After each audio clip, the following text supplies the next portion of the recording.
आप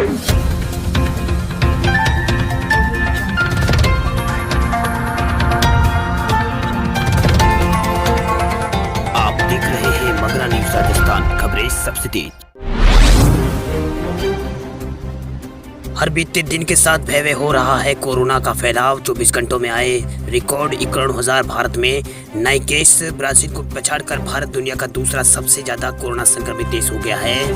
यहां 42 लाख से ज्यादा कोरोना केस सामने आ चुके हैं। देश में पिछले 24 घंटों में रिकॉर्ड 90,802 नए मामले सामने आए। वहीं 1016 लोगों की जान चली गई है। दुनिया में भी अभी संक्रमण के सबसे ज्यादा मामले अमेरिका में हैं, लेकिन हर दिन अमेरिका से दुगने 3 गुने भारत में कोरोना के मामले मिल रहे हैं। देश में अब कुल कोरोना संक्रमितों की संख्या 42,04,000 हो गई है। इनमें 71,742 लोगों की मौत हो चुकी है भारत में अब तक कोरोना के कारण। वहीं एक्टिव केसों की संख्या भारत में 8,82,000 हो गई है। वहीं 32,50,000 लोग भारत में ठीक हो चुके हैं। संक्रमण के सक्रिय मामलों की संख्या की तुलना में स्वस्थ हुए लोगों की संख्या भारत में लगभग 3.5 गुना से ज़्यादा है।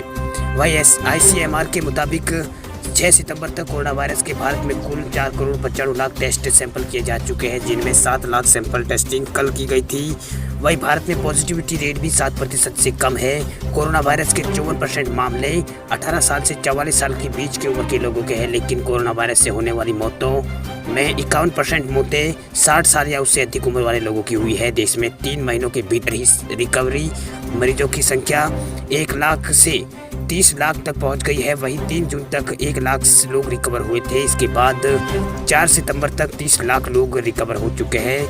वहीं 11 जून तक रिकवर मरीजों की संख्या 5 लाख हुई है। वहीं 21 जुलाई तक 10 अगस्त तक 15 और 19 अगस्त तक 20 और 27 अगस्त तक 25 लाख ये रिकवरी भारत में हो गई थी। वहीं राहत की बात यह है कि मृत्यु दर और एक्टिव केसों की रेट में लगातार भारत में गिरावट दर्ज की जा रही है। मृत्यु दर गिरकर 1.71% हो गई है। इसके अलावा एक्टिव केस जिनका विभिन्न अस्पतालों में इलाज चल रहा है, उनकी दर भी भारत में गिरकर अब 21% हो गई। इसी के साथ रिकवरी रेट यानी ठीक होने की दर भारत में 70% से ज़्यादा है। भारत में रिकवरी रेट लगातार बढ़ रहा है।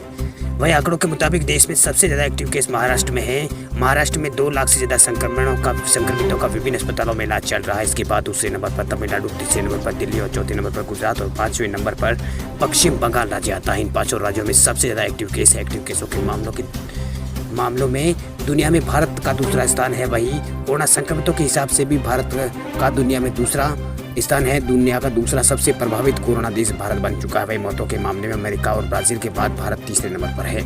बिहार में अनलॉक 4 के ही नियम होंगे लागू। राज्य के गृह विभाग ने जारी किया आदेश। बिहार में केंद्रीय गृह मंत्रालय के अनलॉक 4 के ही दिशा निर्देशों को यथावत लागू करने का फैसला किया है। राज्य के गृह विभाग ने सोमवार को इसके आदेश जारी किए हैं। राज्य में लॉकडाउन 7 की मियाद रविवार को पूरी हो गई थी।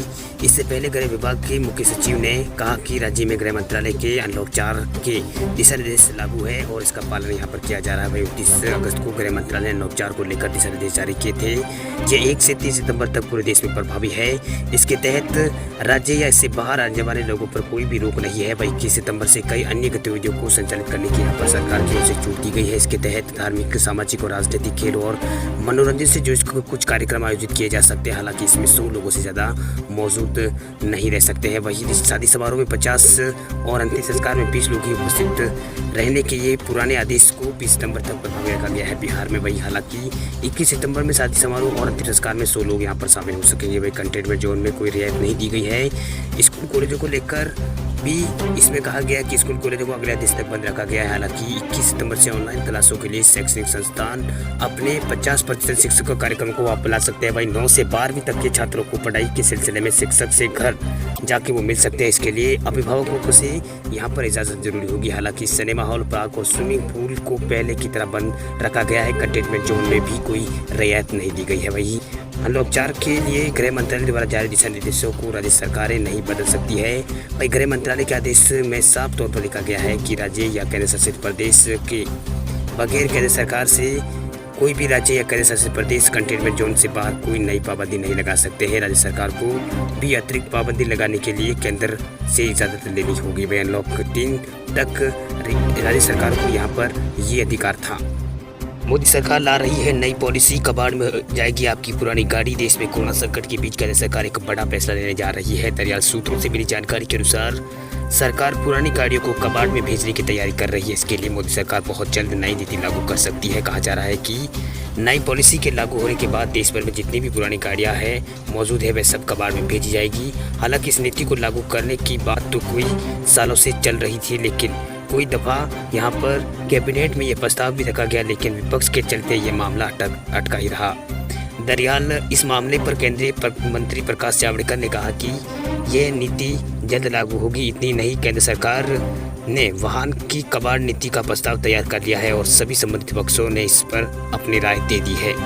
इससे पहले केंद्रीय मंत्री नितिन गडकरी ने बताया कि सरकार पुराने वाहनों को कबाड़ में बदलने की नीति लाने के लिए तैयार है। इसके तहत बंदरगाहों के पास रिसाइकलिंग केंद्र बनाए जा सकते हैं। गडकरी के मुताबिक 5 सालों के भीतर भारत के सभी कारों और बसों और ट्रकों का नंबर 1 विनिर्माण केंद्र होगा, जिसमें सभी ईंधन एंथोलिन और मीथेन, बायो सीएनजी और एलएनजी इलेक्ट्रिक के साथ साथ हाइड्रोजन ईंधन भी यहाँ पर सेल होंगे। गडकरी के मुताबिक सरकार ने देश के बंदरगाहों की गहराई को 18 मीटर बढ़ाने का फैसला किया है। इसके साथ ही वाहन को कबाड़ बनाने वाली रिसाइकलिंग प्लांट बंदरगाहों के पास लगाए जा सकते हैं, जिससे अंतर्राष्ट्रीय बाजारों में भारत की स्पर्धता बढ़ेगी। वहीं केंद्र सरकार का आत्मनिर्भर भारत अभियान भी तेज गति से आगे बढ़ेगा। सूत्रों के अनुसार, मिली जानकारी के अनुसार, सरकार इससे प्राप्त सामग्री ऑटोमोबाइल उद्योग के लिए उपयोगी होगी, क्योंकि यह कारों, बसों और ट्रकों के विनिर्माण को लागत को कम करेगा, जिससे लोगों पर बोझ नहीं पड़ेगा। सोना और चांदी की कीमतों में आज फिर हुआ है बदलाव। सोने और चांदी के हाजिर भाव में आज बदलाव देखने को मिल रहा है। सोमवार को देश भर के सराफा बाजारों में 24 कैरेट सोना आज गिरावट के साथ खुला, वहीं चांदी की रेट में थोड़ी तेजी देखी जा रही है। शुक्रवार के बाद बंद भाव में 51,106 रुपये प्रति 10 ग्राम के मुकाबले गोल्ड का भाव 41 रुपये गिरकर 51,065 रुपये पर खुला। जहां तक चांदी की बात करें तो यह भी 711 रुपये प्रति किलो की तेजी के साथ 65,048 रुपये पर खुली। वही सोना अपने पीक से अब तक 5,189 रुपये तक सस्ता हो चुका है, वहीं करीब 10,000 रुपये ये टूट चुका है। Indian Boolean and jewellers association की वेबसाइट के मुताबिक सितंबर 2020 में देश भर में सराफा बाजार में सोना चांदी के हाजिर भाव में इस प्रकार रहे हैं। सोना चांदी के हाजिर भाव में आज बदलाव देखने को मिला है। सोमवार को देश भर के सराफा बाजार में 24 कैरेट सोना में आज गिरावट के साथ खुला। चांदी का रेट में भी यहाँ पर तेजी देखी जा रही है। शुक्रवार को बंद भाव में 51,106 रुपये प्रति 10 ग्राम के मुकाबले आज का गोल्ड भाव 41 रुपये गिरकर 51,065 रुपये में खुला। जहाँ तक चांदी की बात करें तो यह भी 711 रुपये प्रति किलो तेजी के साथ 65,048 रुपये पर पहुंच गई। भारत को मिला अमेरिका समेत 4 बड़े देशों का साथ। चीन से भारत आई 8 एप्पल की फैक्ट्रियां। लद्दाख में भारत और चीन के बीच सीमा पर विवाद के चलते तनाव बरकरार है। भाई चीन की चालबाजियों से पूरा विश्व वाकिफ है। ऐसे में कई बड़े और अहम मसले इसमें हैं। वही अमेरिका, ब्रिटेन और जापान, ऑस्ट्रेलिया आदि भी भारत के साथ खड़े हैं। आलम यह है कि दक्षिण एशिया में भारत मैन्युफैक्चरिंग का हब बन रहा है। केंद्रीय मंत्री रविशंकर प्रसाद ने गुरुवार को बताया कि एप्पल की 8 कंपनियां चीन छोड़कर भारत में आ चुकी है। प्रसाद ने बताया कि भारत का उत्पादन का हब बन रहा है। प्रसाद ने बिहार के NIA से वीडियो कॉन्फ्रेंसिंग से बातचीत में बताया कि अमेरिका, ब्रिटेन और जापान, ऑस्ट्रेलिया ने समर्थन दिया है। प्रसाद ने कहा कि भारत बड़े विनिर्माण केंद्र के रूप में उभर रहा है और ग्लोबल मैन्युफैक्चर इकोसिस्टम से ये महसूस कर रहा है। इसे चीन के अलावा अन्य देशों में भी होना चाहिए। मुझे जानकारी मिली है कि एप्पल अपनी लगभग 8 फैक्ट्रियों को चीन से भारत स्थानांतरित कर रहा है। वोडाफोन आइडिया ने बदला अपना नाम, अब बनी VI और कंपनी ने किया लोगो भी चेंज। वोडाफोन आइडिया अब VI कंपनी नाम से जाना जाएगा।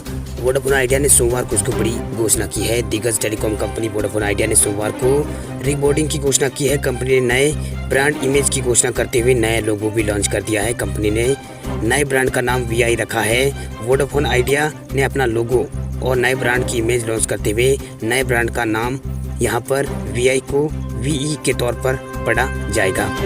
वही वोडाफोन आइडिया ने ब्रांड इमेज में बदलाव किया है। वोडाफोन आइडिया ने अब नए अवतार में दोनों नजर आएंगे। कंपनी ने अपने लोगो में भी बदलाव किया है। वोडाफोन आइडिया टेलीकॉम कंपनी ने रीब्रांडिंग का ऐलान करते हुए कंपनी का नया ब्रांड नेम वे कर दिया है।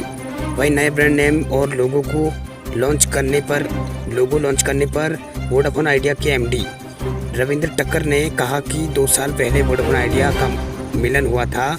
हमने बड़े नेटवर्क के तौर पर काम किया है। आज नए ब्रांड वी को पेश करने में काफ़ी खुशी हो रही है। उन्होंने कहा कि हम इसे नए मुकाम पर ले जाएंगे। वोडाफोन आइडिया ने इस टेलीकॉम जगत में सबसे बड़ा एकीकरण का करार दिया है। वहीं वोडाफोन आइडिया के चेयरमैन कुमार मंगलम बिड़ला ने कहा कि वोडाफोन और आइडिया कंपनी ने टेलीकॉम सेक्टर में नेटवर्क अनुभव और rural India connectivity, customer service और उद्यमिता गतिशीलता समाधान में नए मानक स्थापित किए हैं। आपको बता दें 2018 में रिलायंस जियो आने के बाद वोडाफोन आइडिया और आइडिया सेक्युलर आइडिया का यहाँ पर वीडियो हुआ था।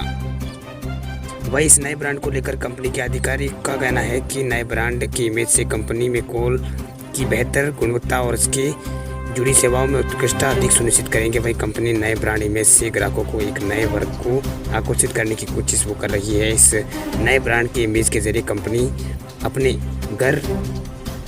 घर रहे यूजर्स बेस संभालने की कोशिश वहाँ कर रही है। पंजाब के मुख्यमंत्री कैप्टन अमरिंदर सिंह ने सोमवार को 25 विधायकों के साथ कोरोना से निपटने के इंतजामों को लेकर समीक्षा बैठक की। बैठक में सूबे के व्यापारियों को फ्रीक्वेंट लॉकडाउन में कोई राहत नहीं दी गई है। इस दौरान कोरोना की सूची को नियंत्रण रखने का ऐलान यहाँ पर किया गया है। कैप्टन ने विधायकों को जानकारी दी कि समाज में कोरोना मरीजों के साथ कोई भेदभाव न हो। इस बारे में सारे जिला आयुक्तों को सर्कुलर जारी कर दिया गया है। ऐसा माना जा रहा है कि के व्यापारियों को शनिवार रविवार को लॉकडाउन से राहत दी जाएगी, जबकि महामारी के बढ़ते केस को देखते हुए इस तरह के निर्णय इस बार मीटिंग में नहीं लिया गया है। तरफ वीकेंड लॉकडाउन का सबसे ज़्यादा विरोध चंडीगढ़ के साथ साथ मोहाली जिला में हो रहा है। यहाँ के व्यापारियों का कहना है कि जब चंडीगढ़ में अब किसी तरह का लॉकडाउन नहीं है तो उन्हें दुकानें खोलने की इजाज़त क्यों नहीं दी जा रही है। दुकानें खोलने दी जाने की इजाज़त दी जानी चाहिए। यहाँ पर व्यापारी वीकेंड में भी दुकानें खोलकर सरकार के खिलाफ प्रदर्शन कर रहे हैं।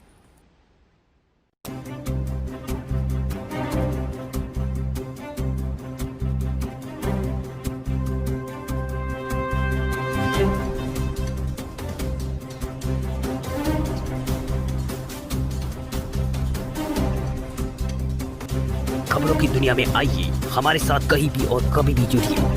हम मिलेंगे फेसबुक पर, हम दिखेंगे यूट्यूब पर, हमें फॉलो कीजिए ट्विटर पर।